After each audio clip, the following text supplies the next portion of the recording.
Assalamualaikum warahmatullahi wabarakatuh. Selamat sejahtera, salam reformasi, salam perjuangan. Terima kasih kerana terus bersama dengan saya. Terima kasih kerana terus menyokong channel ini. Tuan-tuan, tolong share, tolong like, tolong subscribe. Alright. Saya bawa satu cerita ni tentang Dun Kelantan. Dun Kelantan lulus usul gubal semula peruntukan enakmen terbatal. Selepas sebahagian daripada peruntukan dibatalkan, Dun Kelantan menerima usul untuk menggubal semula 16 perkara dalam enakmen Kanun Syariah 2019. Usul persendian itu dikemukakan Adun Melo, Wan Nur Rahimi dan diluluskan setelah dibahaskan 3 wakil rakyat hari ini. Speaker Dun Kelantan Muhammad Ahmad Abdullah berkata usul itu berbunyi bahawa Dun yang bersidang hari ini merakamkan kekesalan dan sangat berduka cita atas pembatalan 16 peruntukan dan menggesa penggubalan semula enakmen dibatalkan tersebut. Kata Muhammad Ahmad setelah membuat penelitian, dia berpendapat usul tersebut diterima untuk dibahaskan kerana memenuhi 3 syarat yang ditetapkan, iaitu perkara tertentu dan mustahak untuk kebenaran dan perlu segarkan. Oleh itu, saya menerima cadangan ini. Orang Rahimi kemudiannya membentangkan cadangan usul berkenaan kepada Dun. Dia juga seorang peguam berkata Dun Kelantan wajar melakukan sesuatu bagi memperkasakan 16 perkara yang dibatalkan. Justru katanya 16 perkara perlu digubal semula. Pada 9 Februari, 9 hakim, pada 9 Februari, 9 Hakim Mahkamah Persekutuan membuat keputusan 81 untuk membenarkan petisyen Peguam Kelantan Nik Eileen Zurina dan anaknya Tengku Yasmin Tasha untuk membatalkan 16 daripada 18 peruntukan dalam enakmen itu. Okey. Selepas dibahaskan, usul tersebut dibuka untuk dian. Muhammad Ahmad kemudian memutuskan usul berkenaan diterima dan disetujui ahli yang ada. Okey, saya tengah dah baca ni. Sementara itu, Exco Pembangunan Dakwah Muhammad Asri berkata kerajaan negeri akan membawa semula 16 enakmen yang dibatalkan itu dalam satu jawatan kuasa khas. Katanya ia kemudian akan membincangkan dan teliti butiran berkenaan sebelum dibentangkan semula di Dun Kelantan. Menurut Muhammad Asri, kerajaan negeri juga yakin cadangan berkenaan akan dipersembahkan. Bagaimanapun tidak dapat memberikan bila proses tersebut akan selesai. Alright, kita dengar dulu kenyataan. Yang berhormat Datuk Speaker, kita tentu sekali dapat melihat kesan yang pada masa kini. Panjang sangat, 8 minit. Tuan-tuan boleh dengarlah sendiri nanti. Alright. Saya ada beberapa soalan dekat sini kan. So, bila dia kata 16 section daripada enakmen tersebut untuk digubal semula, saya membawa saya kepada 2 persoalan. Adakah penggubalan itu erti kata mereka akan abide, akan patuh kepada pemansuhan yang diletakkan ataupun diberikan ataupun diputuskan oleh Mahkamah Persekutuan dan akhirnya mengeluarkan 16 section tersebut dan itu saja, that's it, meneruskan. Dia ada banyak lagi section lain diteruskan, ataupun sebenarnya mereka akan mengubah perkataan itu kepada benda lain. Itu satu persoalan, tuan-tuan. Mengubah perkataan yang mana dah dibatalkan itu section itu tapi diubah kepada perkataan lain. Kerana jawapan ataupun jawapan yang dikemukakan oleh Mahkamah Persekutuan, erti kata pembatalan yang dibuat oleh Mahkamah Persekutuan itu jelas bahawa apa yang gagal dipatuhi oleh enakmen Syariah Kelantan adalah gagal memenuhi atau mematuhi peruntukan perlembagaan. Faham maksud saya? Saya sebut di dalam perlembagaan kita ada jadual ke-9 di dalam perlembagaan, Schedule 9. Di dalam Schedule 9 itu ada 3 senarai. Senarai 1 adalah bidang kuasa persekutuan. Senarai 2 adalah bidang-bidang kuasa negeri. Dan senarai 3 adalah bidang-bidang kuasa yang bertindan, concurrent, dipanggil concurrent list, di mana 2 negeri dan juga persekutuan mempunyai kuasa. Antaranya seperti permasalahan hutan umpamanya. Negeri dan juga federal ada kuasa.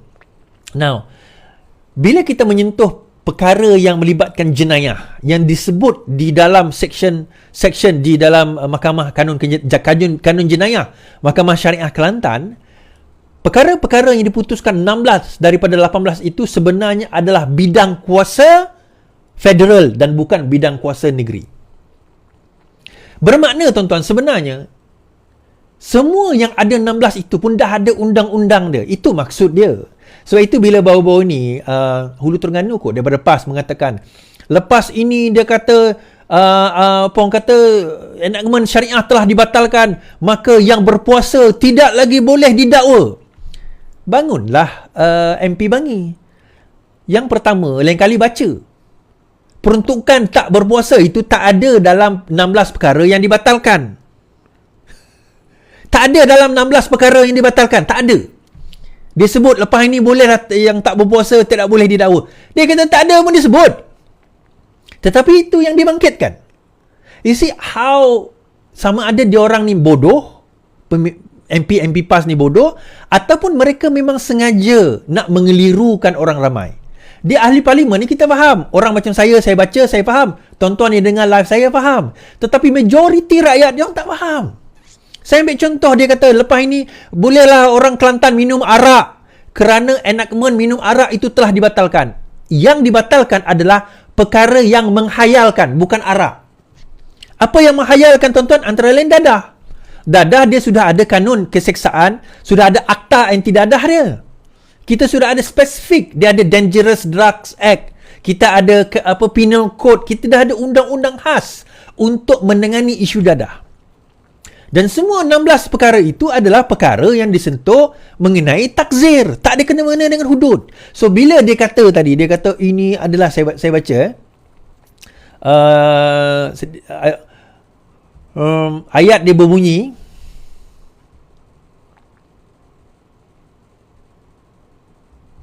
mana tadi?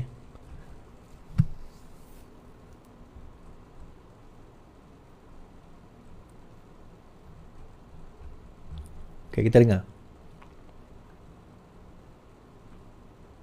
Yang berhormat Datuk Speaker, kita tentu sekali dapat melihat kesan yang pada masa kini, fast forward, hukum Islam dan bidang kuasa mahkamah syariah telah diasing dan semakin diperkecilkan peranannya.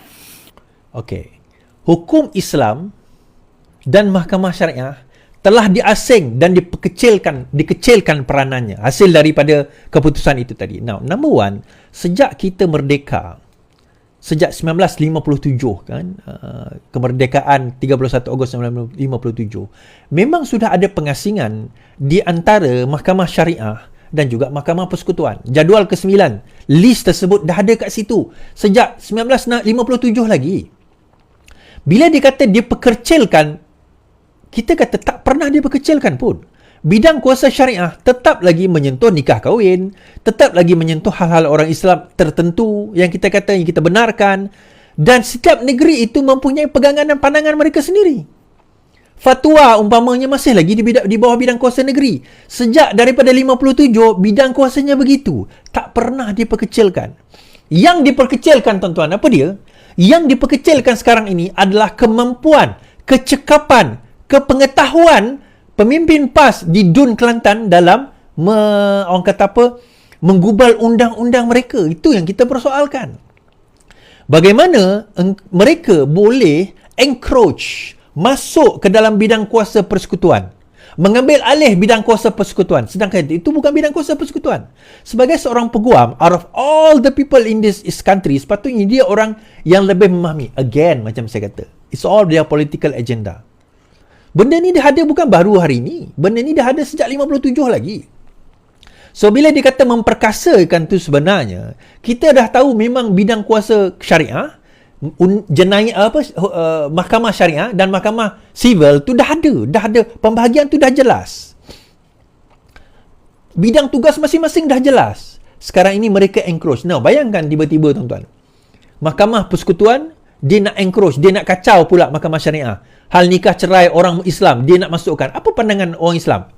Apa pandangan mahkamah syariah? Boleh tak mereka challenge? Boleh.